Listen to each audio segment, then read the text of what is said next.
नमस्कार, स्वागत है आपका इस वीडियो में। चलिए हम लोग वोकैबुलरी में कंटिन्यू करते हैं। मैं ऑलरेडी 14 पार्ट अपलोड कर चुका हूँ, आप वहाँ पर जाएँ और उसको देखें, ठीक है। और वोकैबुलरी पता ही है, हमारी लाइफ में हम लोग पल पल में यूज़ करते हैं और it's quite important if you want to jot down mains. I am talking about UPSC और पीसीएस मेंस इन इंग्लिश। तो आपको ना, अगर आपको इंग्लिश में लिखना ही है, अगर आप मेंस लिखना चाहते हो या फिर वैसे भी इंग्लिश काम आती है, एसएससी बैंक के लोगों के लिए काम में आती है, तो ये मस्ट है, आप लोग याद करें। और ये मेरा अपना पर्सनल व्यू है। कहीं ना कहीं मैंने बहुत बार बहुत सारी वोकैबुलरी रटी है, बट वो याद तो होती नहीं है। ऐसे कुछ ना कुछ तो ऐसा माइंड में होना ही चाहिए जो जब हमें यूज़ करने की बारी है ना, तो हम यूज़ कर सकें। तो I think mnemonic, as per my experience, जैसे मैंने याद किए हैं और याद रखे हैं वोकैबुलरीज़ को, वो मुझे निमोनिक सबसे बेस्ट ऑप्शन लगा है, ठीक है। तो अगर आप निमोनिक के साथ क्या है, बस ये ऐसा नहीं कि आपने एक बार पढ़ लिया हो जाएगा। आपको 2 से 4 बार अगर आपने कर लिया ना इसको, फिर आप कभी नहीं भूलेंगे। और फिर आप जब यूज़ करना चाहेंगे ना, तो आप यूज़ भी कर सकते हैं, क्योंकि मेन चीज़ होती है यूज़ करना।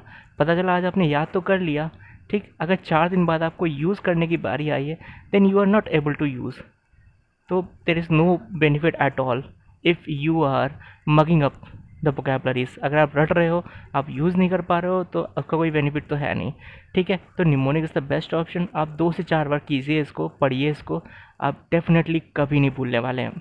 और जितनी भी मैं वोकैबुलरीज उठाता हूँ, ठीक है, वो सिर्फ और सिर्फ प्रीवियस ईयर में बेस्ट है। या फिर अगर आप न्यूज़पेपर पढ़ने बैठोगे ना, तो आपको ये वर्ड्स डेफिनेटली मिल जाएंगे। अगर आप द हिंदू पढ़ते हैं, आप टाइम्स ऑफ इंडिया पढ़ते हैं, आप इकोनॉमिक एक्सप्रेस पढ़ते हैं, ठीक है, तो आपको ये वर्ड्स डेफिनेटली वहाँ पर मिल जाएंगे, आप पढ़ सकते हैं इसको। और प्रीवियस ईयर के वर्ड्स हैं, एसएससी बैंक में आए हुए हैं, तो वहाँ तो आपको मिलने ही मिलने हैं, ठीक है।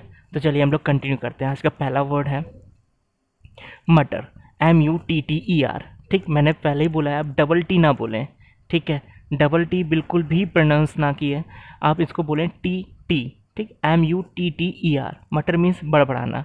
कि मटर, एग्जाम्पल, मटर खाकर वो बड़बड़ाने लगा, ठीक। अब 1 से 2 बार मेरे साथ और रिपीट कीजिए, ठीक। मटर, MUTTER, मटर मीन्स होता है बड़बड़ाना। कि मटर, एग्जाम्पल, मटर खाकर वो बड़बड़ाने लगा, ठीक। तो मटर माने बड़बड़ाना, कि मटर, एग्जाम्पल, मटर खाकर वह बड़बड़ाने लगा, ठीक। अब आप इसका यूज़ देखिए, ही मटर्ड समथिंग, उसने क्या किया, उसने कुछ बड़बड़ाया, अंडर हिज ब्रेथ, अपनी सांस के द्वारा, अपनी सांस लेते हुए, ठीक, अंडर हिज ब्रेथ। अब आगे है सिनोनिम, स्पुटर एंड ग्रिच। देखिए, आप जो सिनोनिम्स हैं आप याद कर पाएँ तो करें, नहीं होते हैं तो कोई टेंशन लेने की बात नहीं। ये जो जितने भी सिनोनिम्स एंटोनिम्स आते हैं, ये सारे आगे भी आपको मिलेंगे, ठीक है, जो निमोनिक के साथ होंगे। तो आप टेंशन ना लें, कोशिश तो कीजिए यहाँ पे याद करने की। अगर फिर भी नहीं होते हैं तो आगे आपको मिलेंगे ये फ्यूचर में, ठीक। तो इसका अगर मटर बड़बड़ाने की बात करें तो स्पुटर, ठीक। या आप इसको ऐसे दिमाग में बिठा लो कि स्कूटर बैठे बैठे बड़बड़ा रहा था। स्कूटर, स्कूटर को आप स्कूटर कर लो थोड़ी देर के लिए, ठीक। स्कूटर, स्कूटर पर बैठ कर बड़बड़ा रहा था, तो स्कूटर माने बड़बड़ाना। गुच्छ, ठीक, कि उसके किसी ने ना उसको किसी ने कुछ गुच्छ दिया तो वो बड़बड़ाने लगा, है ना। तो इस तरह से आप याद रखना हो तो रख सकते हैं, नहीं तो ये आगे निमोनिक के साथ मिलेंगे। स्पुटर माने भी बड़बड़ाना, SPUTTER, स्पुटर बड़बड़ाना। ग्रुच, GROUCH, ग्रुच मीन्स बड़बड़ाना। और आगे एंटोनिम हो गया स्पीक क्लियरली। कोई भाई धीरे धीरे बड़बड़ा रहा है तो उसका उल्टा क्या हो जाएगा, क्लियर बोल रहा है ना, स्पीक क्लियरली, उसका उल्टा एंटोनिम हो गया, ठीक। मैं उम्मीद करता हूँ शायद आपको याद हो गया होगा, बाद में नहीं, अभी शायद मेरे साथ ही याद हो गया होगा, ठीक। आगे नेक्स्ट वर्ड, लिम्पिड। ये भी बहुत पूछा गया, इट इज़ मोस्ट इम्पॉर्टेंट। लिम्पिड, लिम्पिड माने होता है स्पष्ट या पारदर्शी, ठीक, एकदम क्लियर।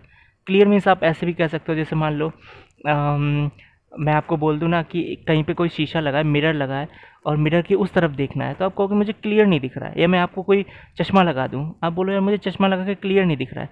लेकिन अब मैं कहूँ एकदम क्लीन कोई चीज़, अब मैं कोई आपको ऐसा चश्मा दे दूं जिसको पहनने के बाद ना आपको इतना क्लियर दिखाई दे, एकदम एकदम क्लियर दिखाई दे, तो आप बोलेंगे इट्स लिम्पिड, ठीक।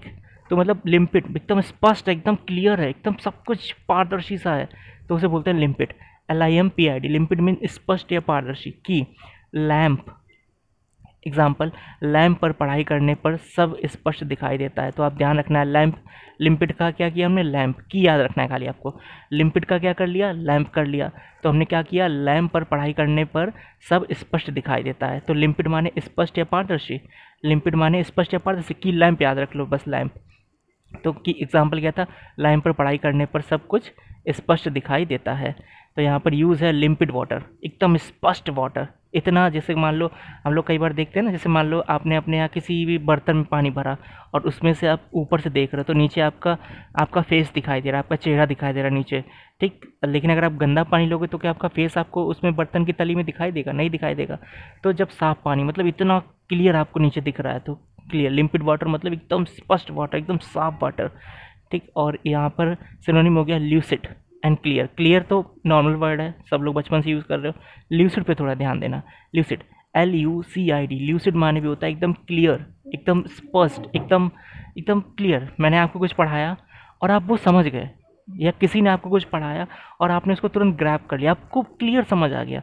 मतलब ऐसा नहीं कि 99% समझ आया, कुछ एक आधा परसेंट आपको डाउट है, वो भी आपका लिम्पिड या ल्यूसिड नहीं होगा।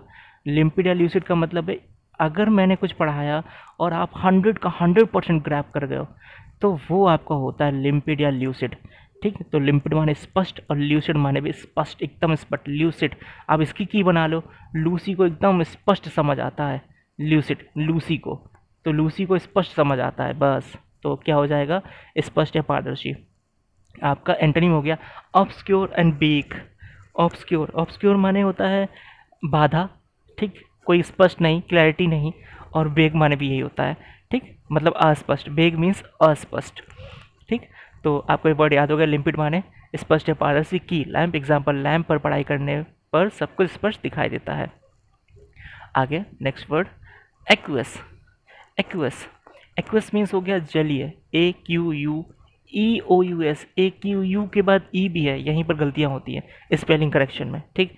यहाँ पर स्पेलिंग करेक्शन में क्या गलती करवाते हैं वो आपको लिख के देते हैं ऑप्शन में, AQUAOUS, AQUOEUS, ऐसे करके स्पेलिंग देंगे आपको, अलग अलग स्पेलिंग्स होंगी, यहीं पे आपसे मिस्टेक करवा देंगे। आप मेरे साथ सही से अभी याद कर लें, AQU, क्यू के बाद यू तो हमेशा ही आता है, AQUE आएगा, यू के बाद ई, बस इतना याद रखना है। AQUE आएगा, बस यहाँ पे ध्यान रखना, AQUEOUS। एक्वस मीन्स जलीय, एक्वस, ठीक। आपने पढ़ा होगा ना एक्यूटिक, एक्यूटिक जलीय है ना, तो ये वही उसी से एक्यूटिक से ही बना हुआ है, ठीक है। हम लोग बोलते हैं ना कि एक्यूटिक, एक्वेरियम, आपने कहीं लिखा, एक्वेरियम मतलब होता है मछली घर, जहाँ पे मतलब पानी जलीय, जो लोग जल में रहते हैं उन्हें बोलते हैं एक्वेरियम, ठीक है। तो आपने कहीं पे जैसे मान लो मछलियाँ आपने कई जगह स्टोर में लगी देखी होंगी, किसी के घर पे देखी होंगी, किसी की शॉप पे देखी होंगी आपने, मछलियाँ रखी होती हैं, वो पानी में तैरती रहती हैं, उसे हम लोग क्या बोलते हैं? एक्वेरियम। क्यों एक्वेरियम बोलते हैं? एक्वेरियम मतलब जलीय, जो जल में रहते हैं, जलीय जीव। तो भाई मछलियाँ जल में रहती हैं तो मछलियाँ एक्वेरियम हो गई ना, एक्विस हो गई ना मछलियाँ। तो उसी से एक्वेरियम से ही वर्ड निकल के आया एक्विस, AQUEOUS। एक्विस मीन्स जलीय। की, ये क्यों, एक्विस की क्या बनाई? ये क्यों। एग्जाम्पल, ये क्यों जलीय है, खत्म, फिनिश। एक्विस मीन्स जलीय, AQUEOUS। एक्वस, AQU के बाद ई आएगा, बस ये ध्यान रखना, AQUEOUS। एक्वस मीन्स जलीय। की, ये क्यों, एग्जाम्पल ये क्यों जलीय है।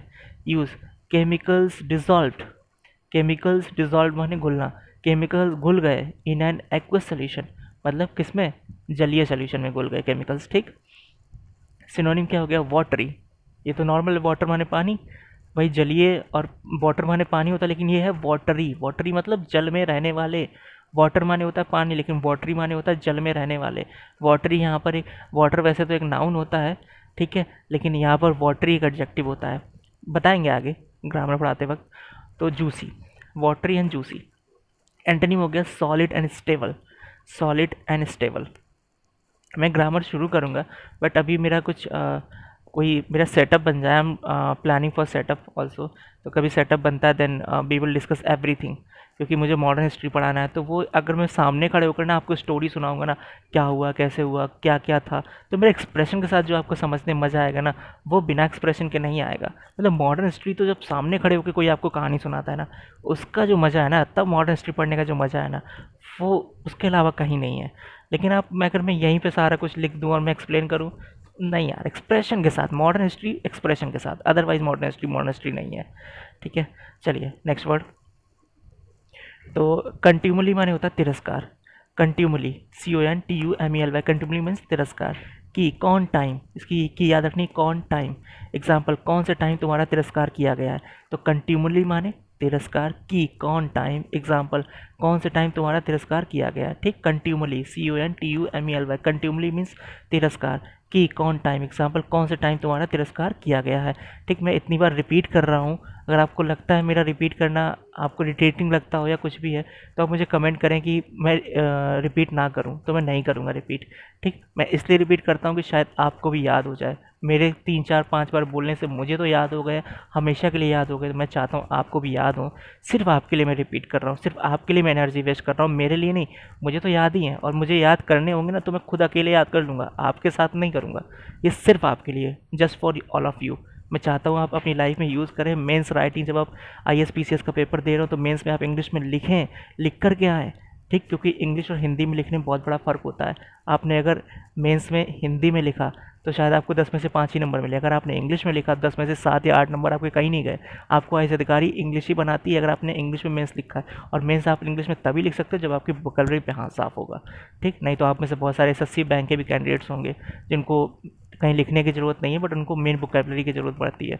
तो आप अपने लिए याद रखें, और जो कुछ भी नहीं है, कुछ भी नहीं करना, ना उनको IAS PCS देना, ना उनको SSC बैंक देना है, वो सिर्फ इसलिए पढ़ें कि लाइफ की, अपनी जनरल लाइफ में कहीं कुछ लिखा हो वो पढ़ सकें। कोई चीज़ न्यूज़पेपर पढ़ना है तो वो पढ़ सकें, इन चीज़ों को, वर्ड्स को समझ पाएँ, इन वर्ड्स का मतलब क्या है। कई जगह लिख देते हैं ना इंग्लिश में, आप कहीं घूमने जाते हो तो बोर्ड पे लिखा होता है कुछ भी, तो वो अब हमें नहीं पता जो का है या जो का कही रहो है, वो कही रहो जो भी है वो आपको समझना पड़ेगा if you are working with vocabularies, ठीक। तो ये आप अपने नॉर्मल लाइफ के लिए सीखें, ठीक। तो हर तरह से ये इंपॉर्टेंट है, ठीक। और हाँ, फिर मैं लास्ट बोल रहा हूँ, अगर आपको इरिटेटिंग लगता हो मैंने रिपीट करना तो आप ज़रूर कमेंट करें, मैं कल से रिपीट नहीं करूँगा, ठीक। कंट्यूमली माने तिरस्कार, की कौन टाइम, एग्जाम्पल कौन से टाइम तुम्हारा तिरस्कार किया गया है। Use, the church should not be exposed to gossip and contumely, church को एक्सपोज नहीं किया जाना चाहिए। क्यों?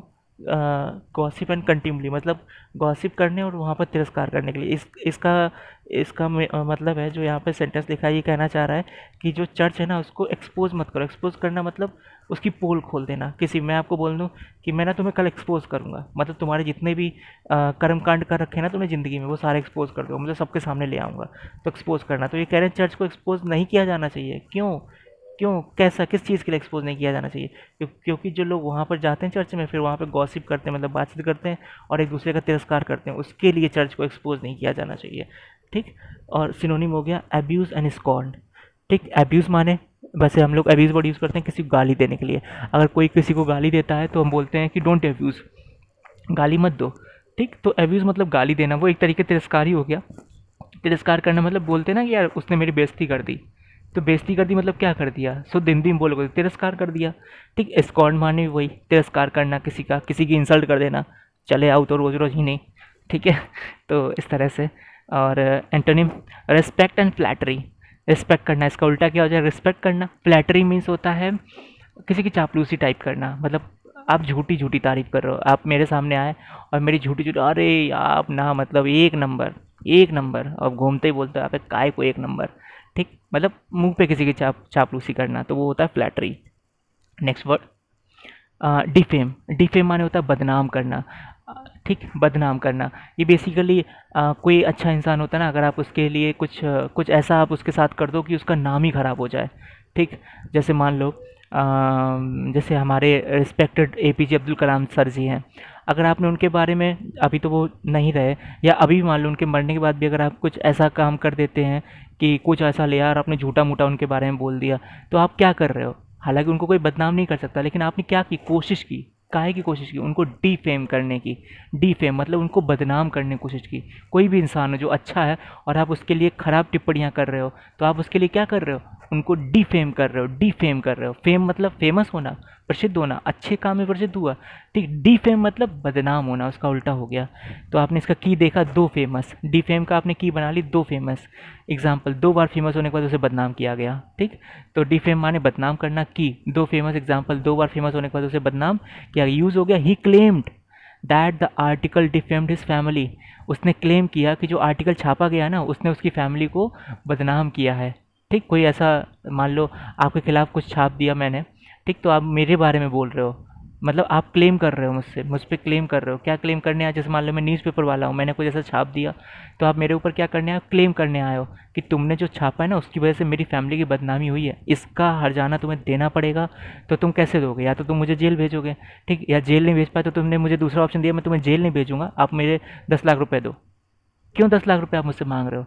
इसलिए मांग रहे हो कि जो आपने मुझे बदनाम किया ना उसका हर्जाना भरवाने के लिए। तो उसे ही बोलते हैं क्लेम करना, मतलब आप मेरे ऊपर क्लेम करने आए हो किसी चीज़ को लेकर, ठीक। तो सिनोनिम हो गया बिलीफाई। बिलीफाई, बिलीफाई माने भी बदनाम करना। आप इसको ऐसे याद कर लो, बिल्ली ने मुझे बदनाम किया है, बिलीफाई, बिल्ली ने मुझे बदनाम किया है, ठीक। बिलीफाई, बिलीफाई माने बदनाम करना, कि आप अपने आप बना लो, बिल्ली ने मुझे बदनाम किया, बिलीफाई। डिसग्रेस, ये तो बहुत आसान है। डिसग्रेस माने अपमान करना, बदनाम करना, डिसग्रेस भी, ठीक। वैसे डिसग्रेस मतलब होता है अपमान करना किसी का। और एंटोनिम हो गया flatter and loud. Flatter and loud, LAUD, loud, ठीक, LAUD, लाउड, ये ध्यान रखना। आगे next word embroil, most important, most important. SSC का पेपर उठा के देखो, अरे कितनी बार पूछा है, मतलब हद नहीं है। एम्ब्रॉयल माने झगड़ा करना, EMBROIL। और एम्ब्रॉयल को सिर्फ उन्होंने एंटोनिम सिनोनिम्स या वैसे वोकैबुलरीज में ही नहीं पूछा है, उन्होंने कैसे पूछा है, उन्होंने इसको जनरली स्पेलिंग करेक्शन में भी पूछा हुआ है, ठीक। तो वहाँ पर पता क्या लिखते हैं वो लोग? क्या करते हैं, एम्ब्रॉयल को EMBRIOL करते हैं स्पेलिंग के लिए। आपसे ऐसे करके 4 ऑप्शन अलग अलग लिख देते हैं, फिर आपसे पूछते हैं कि बताओ सही क्या है। तो आपको याद रखना EMBROIL, OIL, लास्ट में ऑयल करके लिखा हुआ है, ठीक। तो यहाँ पर की देखो, अंबर ऑयल, की क्या है? अंबर आयल। एम्ब्रॉयल की है अंबर ऑयल। एग्जाम्पल, अंबर से ऑयल को लेकर झगड़ा हो गया है। अंबर से, अंबर कोई लड़का होगा, उससे ऑयल मतलब तेल की बातचीत को लेकर झगड़ा हो गया। तो एम्ब्रॉयल माने झगड़ा करना, की अंबर ऑयल। एग्जाम्पल, अंबर से ऑयल को लेकर झगड़ा हो गया, शायद आपको याद हो गया होगा, ठीक। यूज है आई वॉज रिलक्टेंट, ठीक, टू एम्ब्रॉयल माई सेल्फ, ठीक। मैं इच्छुक था टू एम्ब्रॉयल, झगड़ा करने के लिए खुद से, इन हिज प्रॉब्लम, ठीक। रिलक्टेंट माने होता है इच्छुक, मैं इच्छुक था किस लिए? झगड़ा करने के लिए। माई सेल्फ मतलब खुद से ही, अपने आप से ही। इन हिज प्रॉब्लम, उसकी खुद की प्रॉब्लम, मतलब मेरे से कुछ गलती हो गई, मतलब मेरी गलती की वजह से आपको कोई प्रॉब्लम हो जाए। तो मैं यहाँ पर पता क्या बोलना चाह रहा हूँ, इस सेंटेंस में बोलना चाह रहा हूँ कि मैं इच्छुक था। जैसे मुझे पता चला ना कि मेरी वजह से आप प्रॉब्लम में पड़े हो, तो मैं बोलना चाह रहा हूँ कि मैं इच्छुक था कि मैं खुद से ही लड़ाई लड़ लूँ, मैं खुद से ही झगड़ा कर लूँ, कि मेरी वजह से आप प्रॉब्लम में आए कैसे? मेरी वजह से नहीं आने चाहिए, वैसे आ जाओ कोई बात नहीं, बट मेरी वजह से कैसे आ गए? तो ये कहना चाह रहा है सेंटेंस, ठीक। अब आपको सिनोनिम हो गया एनमेश एंड टैंगल। एनमेश, एनमेश, ठीक। आप एक किसी किसी लड़कों का नाम होता है अनिमेश, तो आप ऐसे इसे ऐसे याद कर लो, अनिमेश से झगड़ा हो गया, ठीक, अनिमेश से मेरा झगड़ा हो गया, एनमेश, ENMESH, एनमेश। तो आप ऐसे कर लो, अनिमेश से झगड़ा हो गया, ठीक। एनिमेश, ENMESH, एनिमेश, ENMESH, एनिमेश, मतलब अनिमेश से झगड़ा हो गया, तो एनिमेश माने झगड़ा करना। टैंगल, टैंगल, टैंगल माने भी झगड़ा करना, ठीक। आप इसको भी ऐसे बना सकते हो, ट्रायंगल, हम लोग पढ़ते हैं त्रिभुज, ट्रायंगल बोलते हैं, ट्रायंगल एक दूसरे से झगड़ा कर रहे हैं, ट्रायंगल एक दूसरे से झगड़ा कर रहे हैं, ठीक। तो एनिमेश, मेरा एनिमेश से झगड़ा हो गया, तो एनिमेश हो गया, एनिमेश माने झगड़ा करना। टैंगल, ट्रायंगल एक दूसरे से झगड़ा कर रहे हैं, ठीक, तो टैंगल माने भी झगड़ा करना। एंटोनिम हो गया फ्री एंड एड। फ्री, स्वतंत्र, कोई झगड़ा वगड़ा नहीं, ठीक। एड माने होता सहायता करना, AID, एड, एड माने सहायता। आप लोगों ने जब डॉक्टर के यहाँ जाते तो वहाँ पे लिखा होता कई जगह aid box, AID, aid box मतलब सहायता बॉक्स। कैसा सहायता? डॉक्टर कैसे सहायता करेंगे आपके? कैसी सहायता कर सकते हैं? आपको चोट लग गई तो आपको पट्टी बांध सकते हैं, ठीक। आपको कुछ और दिक्कत हो गई तो आपका इलाज कर सकते हैं, है ना। That's called aid box. आपने कभी बस में भी लिखा देखा होगा, प्लस का साइन बना होता है, उसमें लिखा होता है एड बॉक्स, मतलब सहायता बॉक्स। उसमें क्या क्या चीज़ें रखी होती हैं? उसमें रखा होता है, जैसे मान लो आपको कहीं चोट लग गई तो हाथों हाथ वो आपको, बस में तो आपको तुरंत डॉक्टर मिलेंगे नहीं, तो वो क्या करेंगे कि वहीं से उन्होंने एड बॉक्स निकाला, उसमें से पट्टी वट्टी निकाली, आपको बांध दी, और आप उस वक्त के लिए ठीक हो गए जब तक डॉक्टर के पास नहीं पहुँच रहे हो, तो वो होता है। अच्छा, अब आगे देखिए नेक्स्ट वर्ड, 40S, FORTUI। देखो यहाँ पे प्रोनाउंस क्या किया मैंने, 40S, लेकिन स्पेलिंग देखिए आप पहले, FORTUI, ठीक, FORTUI, 40S माने आकस्मिक, एकदम से, अचानक से, ठीक। 40S माने आकस्मिक, अचानक से। स्पेलिंग याद रखना, स्पेलिंग करेक्शन पूछ दिया गया है ये, FORTUI, FORTUI, फिर से बोलो, FORTUI, TOUS, 40S, 40S, FORTUI, 40S माने आकस्मिक। की, फोर्ट, एग्जाम्पल, फोर्ट टूट गया आकस्मिक रूप से, ठीक। अच्छा, 40S माने आकस्मिक, की, फोर्ट, एग्जाम्पल फोर्ट टूट गया आकस्मिक रूप से। यहाँ पे यूज़ हो गया अफॉर्टियस मीटिंग, अचानक मीटिंग, आकस्मिक मीटिंग, एकदम से बैठे हुए थे, चलो चलो मीटिंग का टाइम है चलो, तो आकस्मिक मीटिंग हो गई। अच्छा सिनोनिम रैंडम, इंसिडेंटल, बोलते हैं ना रैंडम कुछ हो गया, रैंडम, इंसिडेंटल, इंसिडेंट हो गया, एकदम मेरे साथ इंसिडेंट हो गया। इंसिडेंट मतलब, इंसिडेंट का मतलब क्या होता है, आप जा रहे हो रास्ते में और आगे से आपको कोई स्नैक आया है, सांप आया, वो आपको क्रॉस करके चला गया। अब लोग अरे यार हम तो आन फान में कुछ पता भी नहीं था, आगे से सांप चला गया, इंसिडेंट हो गया मेरे साथ एकदम। इंसिडेंट मतलब अचानक कुछ हो गया। इंसिडेंट का मतलब क्या, अचानक कुछ इंसिडेंट हो जाना, अचानक कुछ होना, ठीक। और रैंडम माने तो पता ही, ये तो नॉर्मल वर्ड है, आप लोग बचपन से ही देखते हो। और एंटोनिम डेलिबरेट, डेलिबरेट माने जानबूझकर, डेलिबरेट जानबूझकर करना। प्लान्ड मतलब वही प्लान करके करना, ये भी है ना, ये तो प्लान्ड उसका उल्टा हो गया ना, मतलब आकस्मिक नहीं, मतलब प्लान करके किया गया। अब next word igneous, IGNEOUS, igneous means प्रज्वलित, की, आग्नेय, और इसका एग्जाम्पल आग्नेय शेल बहुत जल्दी प्रज्वलित हो जाते हैं। अच्छा इसकी मैं आपको लोगों को पीडीएफ दूंगा, आप लोग पीडीएफ के लिए टेलीग्राम चैनल है द राइजिंग स्क्वाड, एक बार आप टेलीग्राम अगर आपके पास नहीं है तो डाउनलोड करें, और वहाँ पे सर्च का ऑप्शन आता है ऊपर, वहाँ पर जाएं, उस पर सर्च करें द राइजिंग स्क्वाड, ठीक। वहाँ पे चैनल के लोगो भी लगा होगा, आप उस पर जाएँ, आपको पीडीएफ पड़ी हुई मिल जाएंगी, इन सब की जितनी मैं आपको वीडियोज़ दे रहा हूँ उनकी पीडीएफ आपको मिल जाएगी वहाँ पर, ठीक है। तो इग्नियस माने होता है प्रज्वलित, की, आग्नेय, की आपने चट्टाने पड़ी हो ना, आग्नेय चट्टाने, अवसादी चट्टाने, ठीक है, रूपांतरित चट्टाने, ये आपने शायद ज्योग्राफी में पढ़ा होगा, तो ये वही है। इग्नियस माने होता है प्रज्वलित, की, आग्नेय, एग्जाम्पल आग्नेय शेल बहुत जल्दी प्रज्वलित हो जाते हैं, ठीक। Use igneous activity in volcano, igneous activity मतलब प्रज्वलित होना, वोल्केनो मतलब तुम्हारे जो ज़मीन से निकलता रहता है, लावा फूटता रहता है, तो लावा से क्या होता है, वो अंदर से गर्मी निकलती है ना, तो वो क्या है, प्रज्वलित तो हो रहा है। प्रज्वलित हम लोग बोलते हैं ना, हमने दीप प्रज्वलित किया, मतलब दीपक जलाया, प्रज्वलित मतलब कुछ चीज़ जलना, ठीक। तो वोल्केनो में से क्या जलता है, क्या निकलता है, लावा प्रज्वलित होता है ना, लावा ही तो बाहर निकल रहा होता है, उसे तो बोलते हैं प्रज्वलित। अच्छा सिनोनिम हो गया alight and burning, alight and burning, ठीक। और एंटोनिम डल एंड माइल्ड, ठीक। डल मतलब बुझा हुआ, कुछ भी प्रज्वलित नहीं हो रहा है, और माइल्ड माने भी वही, और ठीक। अब मिलते हैं नेक्स्ट में, थैंक यू सो मच।